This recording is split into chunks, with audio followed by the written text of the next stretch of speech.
Geosiyasi ziqzaqları ilə gündəmdə olan rəsmi İrəvan bir tərəfdən Avropa İttifaqına inteqrasiya haqqında bəyanatlar verir, digər tərəfdən isə Rusiya ilə soyuqlaşan münasibətləri isitməyə çalışır.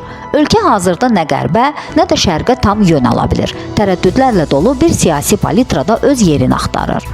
Ermənistan Xarici İşlər Nazirliyinin rəhbəri Ararat Mirzoyan Rusiyalı həmkarı Sergey Lavrovla birgə keçirdiyi mətbuat konfransında bildirib ki, Ermənistan Avropa İttifaqına daxil olmaq üçün nə ərizə verib, nə də danışıqlar aparır. Halbuki, mart ayında Ermənistan parlamenti məhz Avropa İttifaqına üzvlük prosesinin başlanmasına dair qanun layihəsini qəbul edib.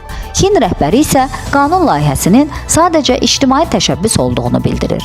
Beləliklə, Ermənistan bugün nə Rusiya ilə açıq-aşkar müttəfiqdir, nə də Avropaya real inteqrasiya yolundadır. Bu dövlət sadəcə tərəddüdlərlə dolu, qeyri-real ambisiyalarla yüklənmiş, öz kimliyini və istiqamətini hələ də müəyyən edə bilməmiş siyasət vitrini yaradır. Bəzən bu hal kompassız gəmiyə bənzədilir.